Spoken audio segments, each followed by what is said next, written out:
다음은 도시관리위원회 주영길 의원님 나오셔서 발언하여 주시기 바랍니다.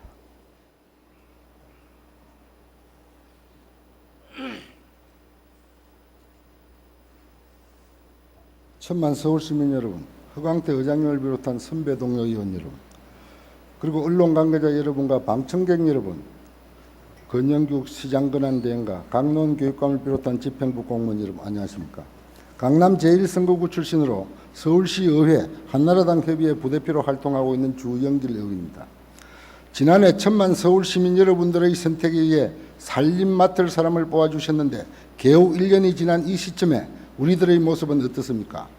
시장은 자신의 시정정책이 여소야대 시의회와 시민들에 의해 무산되었다고 시장직을 박차고 나갔고, 서로 다른 정치 철학으로 시장과 1년 내내 맞서 싸우던 교육감은 건품 관련 비리 의혹으로 출국 금지와 사법기관의 소환 수사 대상자로 공개되어 사퇴 여론이 빗발치고 있어 즉시 사퇴하는 것이 시민과 학생들에 대한 도리일 것입니다.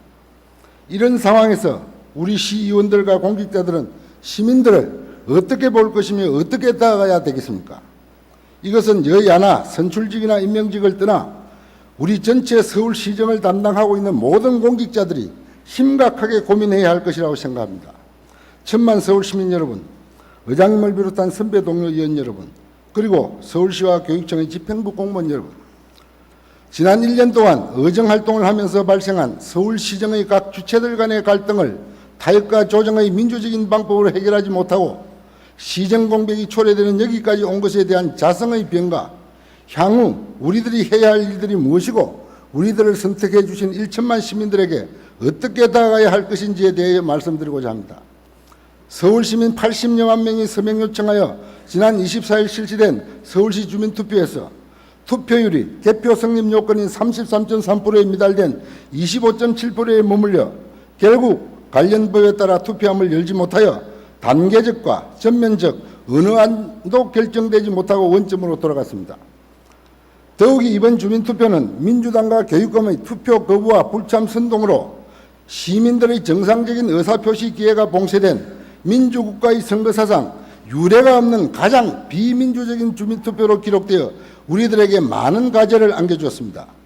특히 이런 상황에서도 투표장에 나오셔서 시민주권을 행사해 주신 215만 시민 여러분들께 깊은 감사를 드립니다. 무상급식이 의무교육의 전부이거나 본질은 아니라고 봅니다. 다만 우리의 미래 세대가 부모님들 부의 차이와는 관계없이 오순도순 둘러앉아 평등을 함께 느끼면서 각자의 미래는 저마다 개성에 따라 꿈꾸며 그것을 서로가 거리낌 없이 말하는 것부터가 민주주의를 제대로 배우게 되는 시발점이라고 생각합니다. 본 의원이 무상급식의 전면적 시행을 반대해왔던 것은 지금 우리 교육 일선 현장은 전면 무상급식에 앞서 교육 인프라 등 열악한 교육 환경 개선과 글로벌 인재 양성 등 돈 들어갈 곳이 한두 곳이 아닌데도 불구하고 현실의 재정 상황과 그 재정을 부담하는 시민들의 의사와 상관없이 오직 처음부터 정치적으로 치밀하게 계산된 선심정책이었기 때문입니다. 우리는 이번 기회에 꼭 한 가지 반드시 짚어봐야 할 중요한 사안이 있습니다. 시민 중심의 풀뿌리 정치를 실종시켰다는 사실입니다. 잘 아시다시피 그동안 무상급식을 놓고 한치의 양보도 없었던 서울시의회 민주당 의원들과 서울시의 대립으로 빚어진 시정 파행은 견제와 균형이라는 민주주의 상식을 일탈하였습니다. 민주주의의 핵심 가치는 협상과 타협의 결과는 불만족 속의 만족이라고 생각합니다.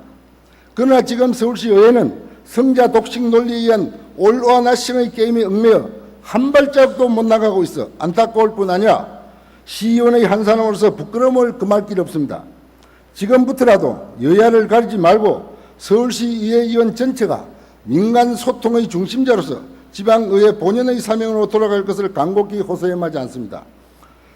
최근 하루가 멀다 않고 치솟는 물가와 민생 현안 등을 비롯하여 글로벌 경제 시대에 대외 경제 의존도가 꽤 높은 우리 경제의 거시적 지표들이 그리 밝지 않습니다.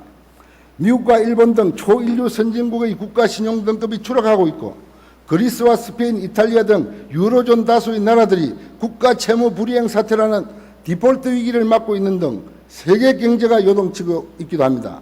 이들 선진국가들이 이 같은 지경에 이르게 된 것은 지나친 복지 확대 등으로 국가 재정이 방만하게 늘어난 재정 적자 탓인 것입니다. 이런 가운데 겨우 선진국 문턱에 와 있는 우리나라에서는 국가의 재정 상황은 깡그리 묻지 않채 이것저것 할 것 없이 모조리 공짜로 해줄 것처럼 떠벌리는 정치권의 사탄 발림 주장대로 온 나라가 복지 신드롬으로 의미하지 않습니다. 2천만 시민 여러분, 이제 오세훈 시장은 시민 여러분께 약속한 임기를 다시 조영길 의원님 발언 시간이 경과됐습니다. 거치도 불분명하여 서울시장의 공격이 불가피하게 되었습니다. 그러나 그 집은 떠난 자가 아니라 그만 읽으시고 발언을 정리해 주시기 바랍니다. 자가 찌게 될 것입니다. 나머지 내용은 속기록에 등재하겠습니다. 한 발 더 다시 나가야 합니다. 끝까지 경청해 주셔서 감사합니다. 네, 조영길 의원님 수고하셨습니다.